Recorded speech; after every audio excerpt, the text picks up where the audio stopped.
Hello, I'm Megan Dean, and welcome to today's news conference with NASA astronaut Frank Rubio. Frank is scheduled to launch to the International Space Station Wednesday, September 21st, aboard the Soyuz MS-22 spacecraft from the Baikonur Cosmodrome in Kazakhstan, along with Roscosmos cosmonauts Sergei Prokopyev and Dmitry Petelin. He will be a flight engineer and member of the Expedition 68 station crew. Frank is from Miami, Florida, and is a board-certified family physician and flight surgeon. This will be his first space flight. I'm going to hand it over to Frank for opening remarks, and then we'll take questions from the media. For media on the phone, please press star 1 to ask a question and star 2 to withdraw a question if it's already been asked. You can ask questions on social media using the hashtag AskNASA. Frank, how are you feeling about your upcoming mission? Hey, Megan, good morning. You know what? We feel great. We feel ready. It's truly an honor to represent our nation, the NASA team, and the astronaut office on this mission. I'm really excited to be flying with Crew 4 for only a couple of weeks, unfortunately. Crew 5 for the vast majority of it. They are a fantastic crew, and I'm looking forward to becoming a part of their team as we tackle the ISS together. And of course, it's been an honor to be a part of Soyuz 68 and all that this mission represents. So we've had incredible training teams. We feel fully ready to go, and we're excited about the mission. Perfect. Okay, we'll take some questions from the media. Again, if you have a question, please press star 1 to ask a question. Let's start with Bill Harwood with the CBS News. Well, good afternoon, good morning, good evening, whatever it is where you are. I guess I was just wondering, how has the training gone? How are your relations and NASA's relations with Russia these days? That's a standard question as things have evolved. And can you explain in layman's terms how important it is to have this seat swap arrangement where an American or a NASA or a partner astronaut launches on Soyuz and a cosmonaut launches on Crew Dragon or Boeing Starliner? How important is that? Thank you. Sure. Hey, good afternoon for me, Bill, and good morning to you. Thanks for making the time. Yeah, it's I think it's an incredibly important mission. Our partnership between NASA and Roscosmos has been ongoing for a long time, and it's really been a good and strong relationship. And I think this crew swap really represents the ongoing effort of tremendous teams on both sides and amazing people that make this happen.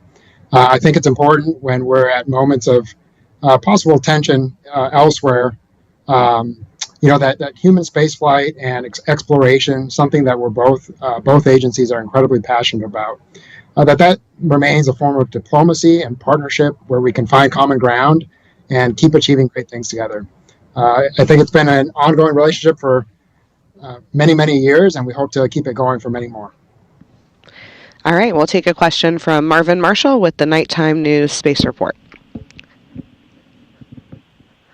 Hi, thank you so much for taking my question. It's a pleasure to meet you, Frank. My name is Marvin Marshall from the Nighttime News Space Report here on twitch.tv. I hope you're having a wonderful day today. It's a pleasure to be able to talk with you before your first space flight ever. Now, what type of high G-force training do you go through to get your body ready for a ride on the Soyuz?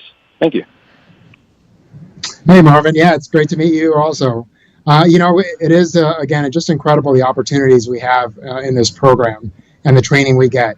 The most common training we get is probably in the T-38 jet aircraft, which is a supersonic high performance jet. And so just being able to fly that on a regular basis provides amazing training.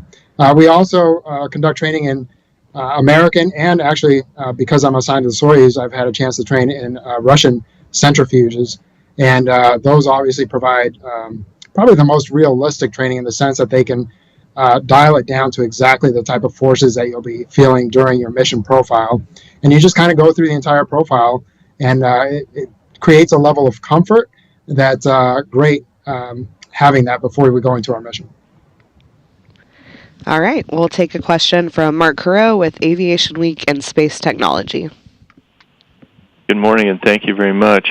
What's some of the science and technology research you're looking forward to, and perhaps there's some other activities, spacewalks, that you're looking forward to participating in?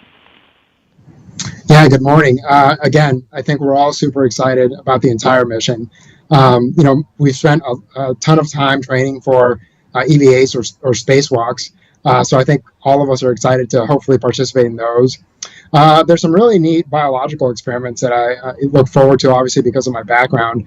Biofabrication experiment will be up there, which, again, the possibilities that represents, right, of possibly being able to produce human organs, which would just be phenomenal in our capability to deal with human disease back here on Earth. Those type of things, are just sometimes they're almost mind-blowing when you think about it, right? And the fact that we get to participate in a small way, but a significant way in helping to make those a reality is truly exciting. All right, we'll take the next question from Marcia Smith with Space Policy Online. Thanks so much for taking my call. I'm wondering if the COVID pre-launch protocols have changed any. What is the COVID situation there in Russia and at Baikonur? Do you still have to go down, is it 3 weeks in advance or something, and be quarantined? What is the situation there? Hey, Marcia. Yeah, that's a great question because it's a very real thing for all of us. And, the medical team that supports us, again, just does a tremendous job.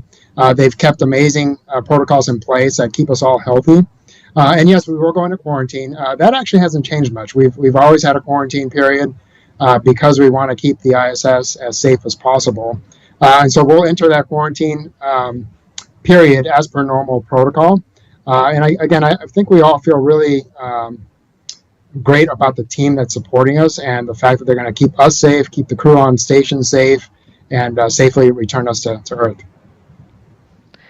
All right, we'll take a question from Bill Harwood with CBS News. One more from me, if you don't mind. I'm curious how your Russian crewmates have accepted you, how you guys have blended together, and can you tell me or tell us a little bit about each one, what kind of guys they are and how you guys get along? Thanks. Yeah, Bill, thanks for that question, because I think it is important to point out, we all get along great is really the bottom line. They've become good friends of mine. Sergey is a former Russian Air Force pilot. Dmitry is an engineer. But more importantly, they've gotten to know my family. I've gotten to know their families. We all have very similar priorities in the fact that I think family comes first. And then our main focus is to make this mission happen as safely and productively as possible to ensure that we get everything that's been tasked to us done. So, it's great. We've gotten to hang out quite a bit. I always say that no matter where we're from, if more people just got to know each other, I think we'd be very pleasantly surprised at the commonalities that we have and how well we can get along together. Okay, we'll take another question from Marvin Marshall with Nighttime News Space Report. Oh, hey, Bill, if you want to actually go, feel free to, continue on there. Sorry.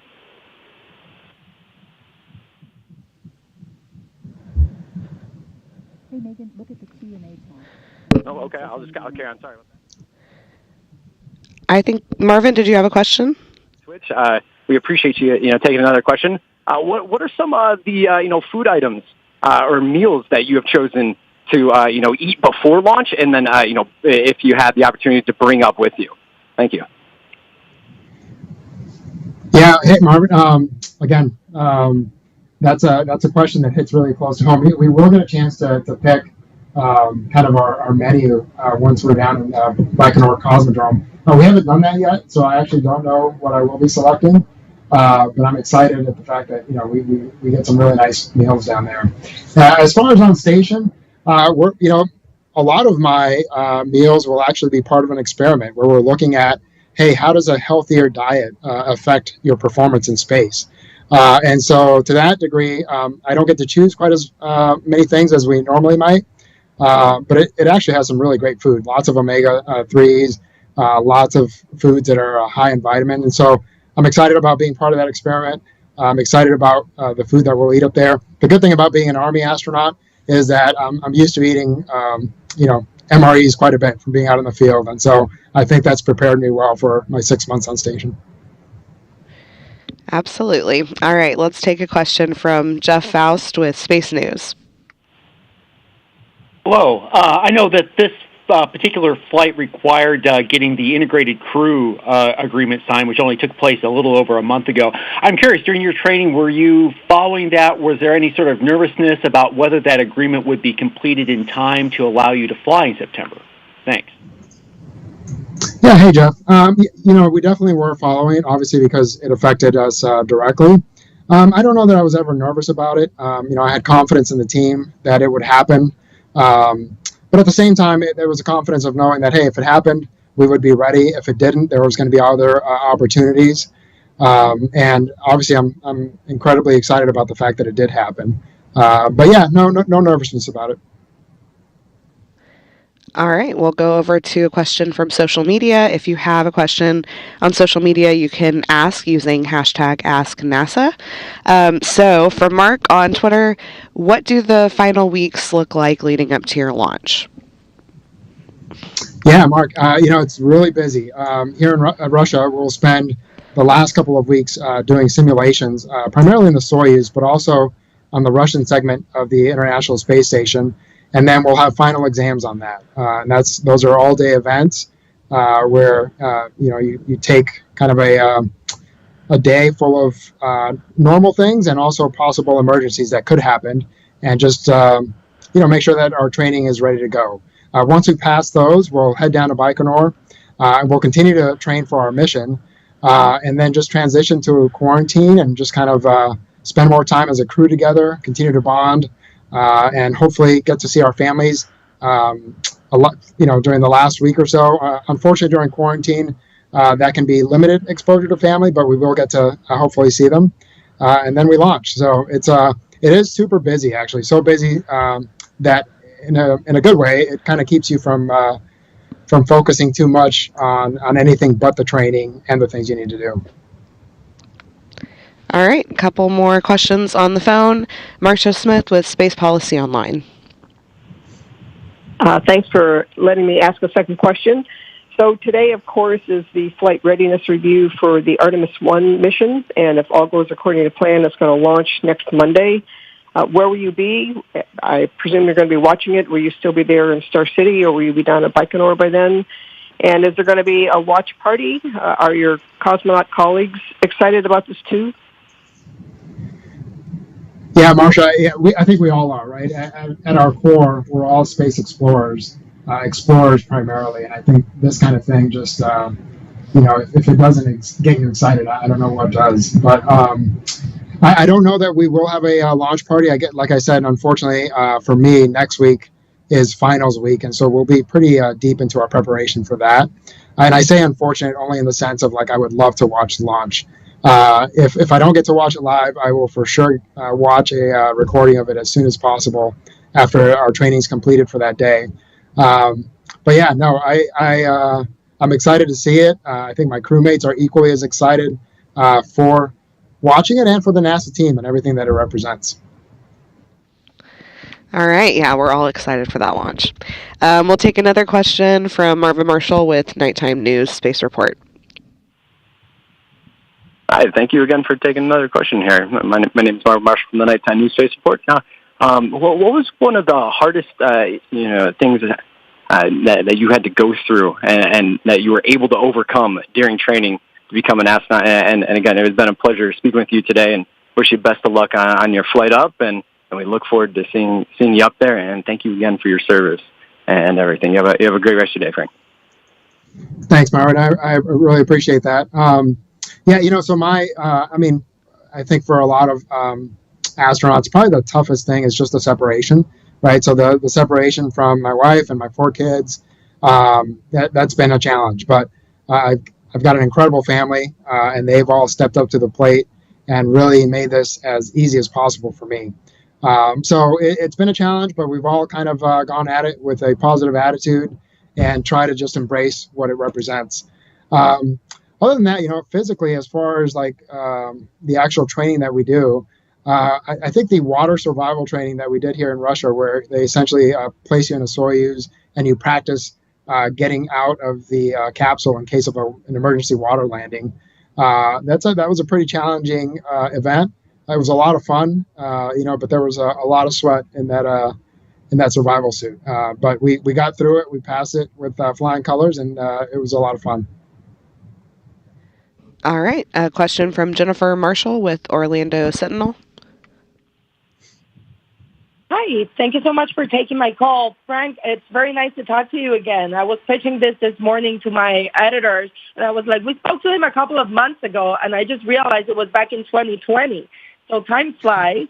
So I wanted to know, from the time that we spoke back in 2020 when you were first chosen as one of the 2 Latinos to participate in this big project, how has all this changed for you? Was it what you were expecting? What is the thing that has been most different from what we spoke at the time that you were looking forward to? And the next question is there any special item you're thinking of bringing with you when you leave? Yeah, no, so it's great. It is great to talk to you again. And for those who may not know, I think in 2020, when you say we were selected, it was as part of the Artemis program. And again, I think it's important to note, first of all, that there's 50 incredible astronauts in our office that are all incredibly capable and willing and looking forward to possibly doing that mission. I think the biggest thing that's really changed for me is that I was assigned to this mission, right? And so my focus has been primarily on this and getting ready for my ISS mission. I'm excited about whoever's going to get to do the first couple of Artemis missions. And, I'll count it as a huge blessing if I do get to participate in that in the future. But for now, the last couple of years, I've really tried to stay focused on this, and I'm really excited. I get to go to space. I get to go to the ISS and do some incredible things that very few people get the opportunity to do. So, as far as things that I'll bring with me, just some small items for my family. There's not a whole lot of room in the Soyuz, and so there's not many items that we get to bring, but again, I get to bring myself and some pictures of the family, and so that's good enough. Sounds good. All right, we'll take a question from Twitter.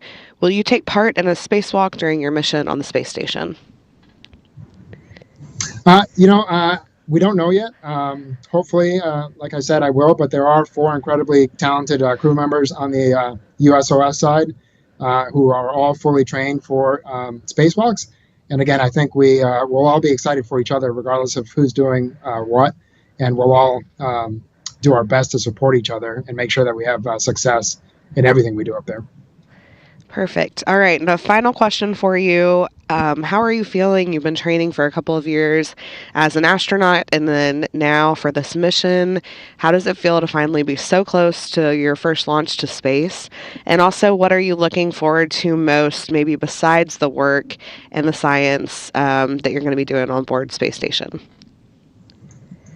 Yeah, boy, it's hard to capture how you feel. I think, you're proud. It's a little, I think all of us probably feel a little bit nervous just because of the sense of responsibility that you have for everything, that's involved in this, right? From launch to being on the ISS to doing the day-to-day science experiments, possibly doing spacewalks, and then return. There's high risk in everything we do. And so I think most of us stay pretty focused on what we need to do to make sure that our part is done right. And so as much as that brings a sense of pride and responsibility, I think we all just want to make sure that we get it right. So yeah, I would say, it's an honor. It's also just incredibly humbling to be in this position. The reality is, fewer than 600 people have gotten to go to space in the history of humanity. And so just to be one of the very incredibly lucky and blessed few that get to do this, it's a humbling feeling and a humbling experience. All right. Well said. Well, we are looking forward to seeing you launch in just a couple of weeks. And we'll wrap up for today. Thank you so much for taking the time and answering these questions, especially in your busy few weeks before launch. And everyone, please watch Frank and his crew launch live online at nasa.gov, on NASA TV or on the NASA app, or follow NASA on social media for all of the updates during his mission. Best of luck on your upcoming mission. Thanks for joining us, everyone. Thanks, Megan. Thanks, everybody.